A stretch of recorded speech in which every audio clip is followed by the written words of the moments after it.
睇真啲有冇料到話你知富士山係灣區之家灣黑色頻道，我係阿 May。咁阿 May 今日咧就嚟到一個好超嘅地方啦，大家睇下我哋面前呢片景色，所以我哋同家灣嘅前環，你諗下呢個畫面啦，每日一起身咧拉開窗簾就係一望無際一個海景，沖杯咖啡行過對面咧就係樓下18萬方嘅海濱公園，即係同香港維園差唔多大。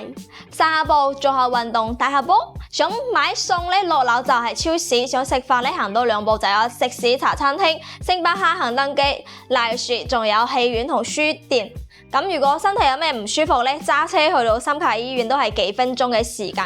呢種生活你話值幾多錢？今日咧帶大家睇嘅咧就係屬於嘉里海岸嘅7期，今個月中旬咧係加推咗全新嘅2棟嘅，佢咧就唔止係一個海景盤，仲係一個可以真正實現退休養老嘅一個地方。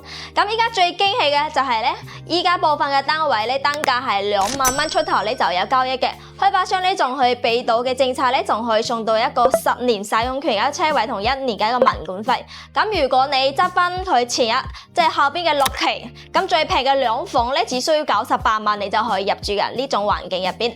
咁交通上邊咧，嘉里海岸係屬於珠海市同嘉灣前環嘅片區，雖然話喺交通上唔屬於口岸盤，但係咧都要多條快速路線可以翻到我哋珠海港北同埋港珠澳口岸嘅，但係佢揸車呢啲就係30分鐘嘅時間。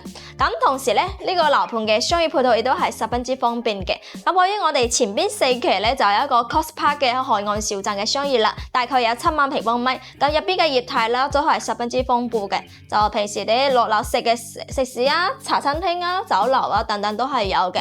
而且喺我哋7期嘅正前方呢個大型商業地咧，依家都係進行到我哋招商嘅一個狀態啦，未來咧就會呈現到俾大家。醫療方面咧10分鐘之內就可以覆蓋到中大5院，咁呢個咧就係珠海嚟講咧比較權威嘅心卡醫院嘅啦。一行配套咧就更加之唔使講，門口咧就頭先講嘅18萬方嘅海岸公園，1.5公里嘅情侶海岸線，入邊咧有各種嘅球場啦、娛樂場啦，平時想露營咧都係非常之正嘅一個地方。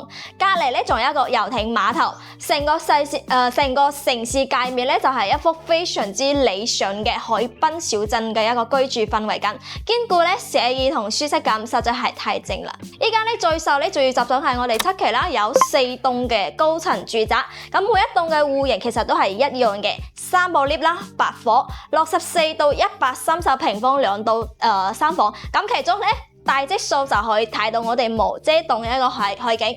今日阿 May 都拎出大中細3個戶型咧，同大家講解分享，以及咧佢具體嘅樓層同埋價錢咧，冚唪唥同大家講解咗出嚟。咁我哋依家咧就go。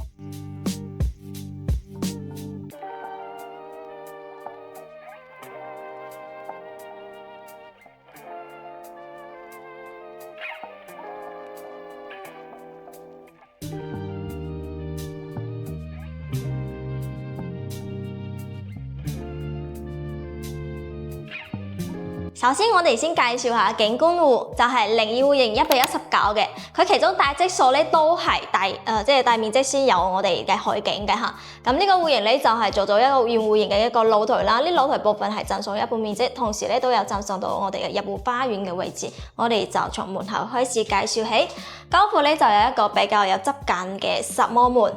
咁呢個 yellow 牌嘅指紋密碼鎖咧都係有嘅，可以實現指紋啦，啲卡嘅功能喺度。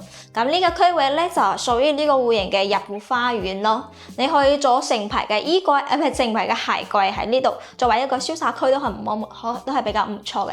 咁呢邊咧就可以整翻呢啲洞洞板啦，可以進行收納都係比較實用嘅。入戶花園嘅位置咧大概都有5-6個平方米。OK， 接落嚟咧。行到呢個區呢邊咧就係佢真正屬於佢大門口啦。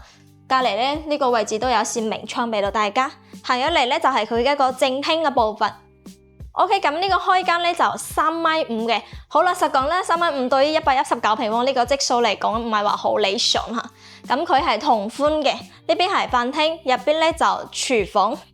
廚房咧係沿用咗 U 型嘅設計，大 U 型，咁容納2到3個人同時操作咧都係冇問題嘅。交付咧就有歐派嘅櫥櫃、西門子嘅三件套，包埋咧到時候都有洗碗機嘅配置俾到大家。質感雙邊咧都係做得相當唔錯嘅。呢邊咧就係佢一個扇明窗咁睇翻出去咧就係咁頭先咧日本花園位置，仲有一個大嘅燈槽星盤插lap式嘅水龍頭啦。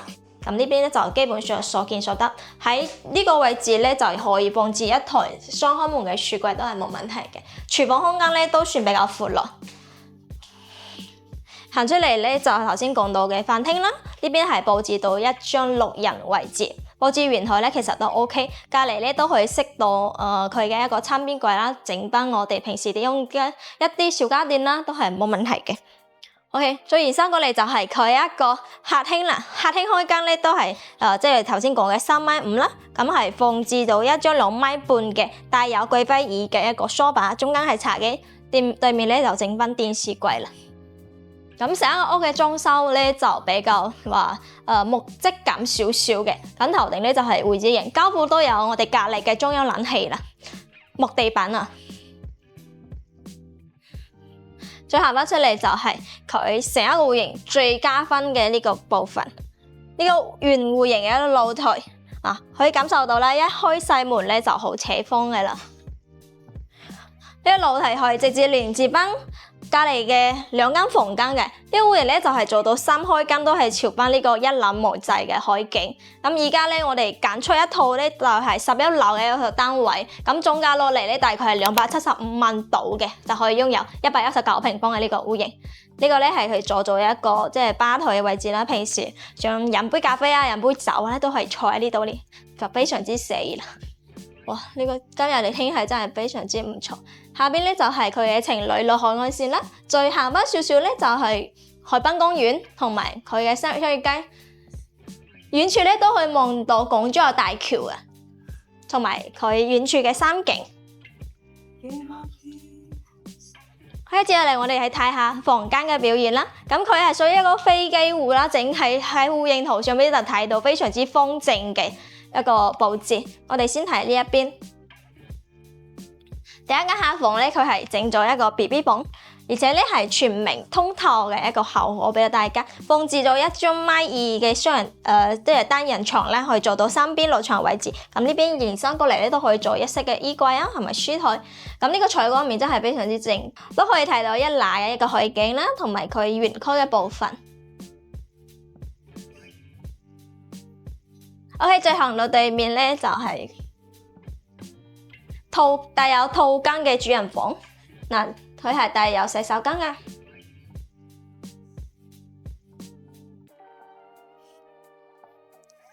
休息區嘅部分呢度大概都有12個平方米左右，放置到1.8米嘅雙人大床，可以做到我哋嘅一線導頂衣櫃。咁呢個部分咧就係直接可以通去露台嘅，真係舒服。呢個景觀亦都係永久性唔會改變㗎啦，因為前方咧就係商場嚟嘅。咁再行到對面咧就有一間公區嘅洗手間。如果你想做雙套房都係完全冇問題，呢邊咧就可以封晒佢，就呢個戶型就有2個套房。套房嘅表現咧都同我哋頭先講老大套間嗰間房咧差唔多大細嘅。呢個採光效果係非常之好。OK， 呢個咧就係119平方嘅戶型表現啦。咁圍落嚟咧，大概首期俾到40萬左右啦，月供大概係9800蚊就可以擁有。OK， 我哋接落嚟去睇下一個中等 size 嘅戶型。OK， 咁第二個咧帶俾大家戶型就係06嘅94平方，呢個戶型就屬於係側邊睇海景嘅，亦都係一個3房單位。咁呢個戶型嘅使用率會偏高少少嘅。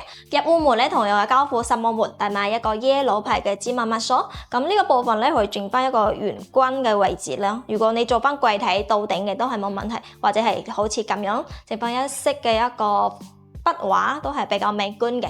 咁再過嚟咧就去開門見山咁樣啦，參廚下一體化嘅設計啦。咁喺飯廳部分依然可以擺置到一張6人位嘅長方台都係冇問題。隔離咧佢就整咗到定嘅一個餐邊嘅位置，增加屋企嘅收納空間。咁飯廳再過嚟咧就係呢個大 L 型嘅廚房啦，廚房嘅表現咧係相當之 OK。咁頭先咧講到嘅就西門子三件套嘛，同埋呢個熱水器咧，到時候係有嘅，用緊係林內嘅牌子，包埋呢個大嘅燈球星盤，質感上邊咧都係做得比較唔錯嘅。OK， 咁呢個位置到時候咧，你閂開門雪櫃都可以板置得到。再過嚟就係佢嘅客廳部分啦。客廳咧其實佢嘅尺度同我哋113平方嗰個咧，其實係基本上係一致嘅嚇，唔會話出現到太大嘅一個區別。咁呢個露台咧就係一個長條型嘅，就唔係頭先講到嘅圓弧形嘅露台。咁係屬於一個側偏海景嘅護料型，依然都可以睇到海景。露台咧都可以延伸到我哋另外一間房間嘅，我哋就從客廳行過去。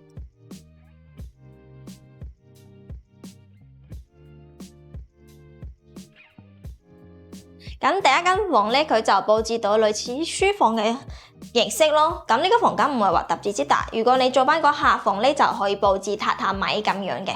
咁大概係7個平方米左右。咁得不過咧，呢個採光面係非常之唔錯嘅。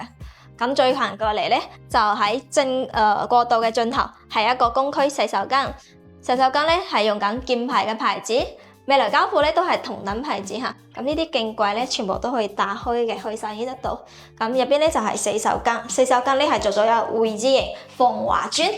咁呢邊係望翻喺佢6期嘅一個樓梯，採光面都係做得非常之正啦。呢邊呢間房咧就係一個 BB 房。咁係設咗榻榻米嘅形式啦，可以延伸過嚟做一式嘅衣櫃啊，同埋書台部分都係冇問題嘅，都係比較方正嘅。咁呢最後一間咧就主人房啦。主人房咧大概都係8、9個平方米左右，放置到1張1.5米嘅雙人大床，可以做到3邊露床位，隔離可以整一式嘅衣櫃。咁對面咧就整咗一條長嘅梳妝台嘅部分。咁呢個位置如果你喺床頭咧，依然係可以望到海景嘅，呢個 design 就比較唔錯。大家可以睇睇。OK， 呢個咧就係194平方嘅戶型表現啦。咁圍落嚟嘅呢個價錢啦，性價比就會稍微高少少嘅。呢個咧就93平方，總價咧194萬。咁首期咧30萬，月供大概係6900蚊就可以落低。OK， 我哋接落嚟睇下一個入門嘅兩房單位，就係72平方嘅。咁呢個單位咧148萬就可以落低啦。咁最後一個咧就係73平方做翻嘅兩房。咁隨住佢面積段嘅收窄啦，咁佢睇到海景嘅部分都係隨住佢價錢收窄嘅。咁呢套咧都係性價比比較唔錯嘅，總價148萬嚇。咁對應嘅單價咧就係2萬蚊出頭嘅價錢，精裝修今年咧就可以收樓入住嘅啦。入戶門開始介紹起身啦，咁呢個咧係屬於一個004戶型，咁佢隔離咧就係另外一個兩房嘅，同樣嘅啦，交付有一個實木門 yellow 牌嘅芝麻鎖。咁我哋嘅左手邊咧就係一個 U 型嘅廚房。呢個廚房咧就都算比較實用嘅嚇，對於呢個質素嚟講，交付嘅西門子3件套同埋熱水器都係有嘅。呢邊嘅部分咧只能夠配置到一台即係單開門雪櫃啦。交付到時候有趟門嘅嚇，同樣都係木地板交付。咁呢邊咧就係佢嘅一個餐廚廳。飯廳嘅部分咧，佢係佈置到一張4人位置嘅。咁如果飯台咧二番少少咧，隔離都可以整翻佢嘅餐邊櫃，容納一啲小家電都係 OK 嘅。咁呢個部分咧就係佢嘅客廳，客廳區間大概係3.3米左右嘅。到時候咧呢邊可以佈置到即係擺啲靚啲嘅電視背景牆啦。咁形成翻成個戶型咧就會睇上去精緻少少。咁頭先企嘅位置咧就係我哋嘅露台啦，同寬嘅。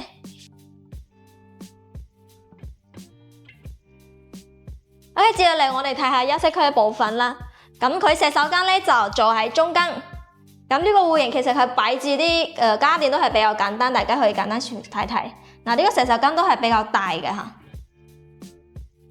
咁隔離咧呢間房佢就做咗一個琴室咁樣去使用嘅。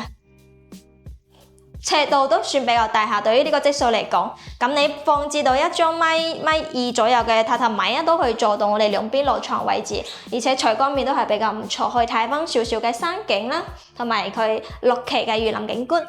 中間就有洗手間，咁隔離咧就你可以作為主人房去使用。主人房如果你喺床頭擺喺呢個位置咧，都可以睇到海景嘅。成一個戶型俾到我嘅感官咧，就係好撐眼、好通透咯。OK， 呢個就係73平方嘅兩房，亦都係佢門檻比較低嘅一個戶型啦。OK， 咁三個戶型睇晒咧，大家有冇心動嘅單位嚟總結一下啦？隔離巷最大嘅優勢咧，就係海景資源加配套先行。商業咧已經開咗，公園都已經可以咗。你買嘅咧就唔係話一張圖紙，而係一個已經成熟嘅社區。咁如果你係追求一線海景、完善嘅配套、休閒生活、適合退休，咁隔離巷有7期絕對值得你親身過嚟睇下。咁記得 WhatsApp 阿妹咧攞取我哋嘅一手資料同埋優惠價單。我哋呢度咧都有專門嘅兩地商務車咧，可以去到香港接埋你過嚟實地睇樓，睇樓更加之輕鬆啦。而且阿妹咧都有個人嘅專屬優惠俾到我哋嘅粉絲朋友，分別咧可以贈送到我哋3年嘅一個物管費咧，同埋家私家電3件套任揀嘅。記得睇樓咧一定要揾我啊！今條視頻我哋就介紹到呢度，下條片再見啦，拜拜。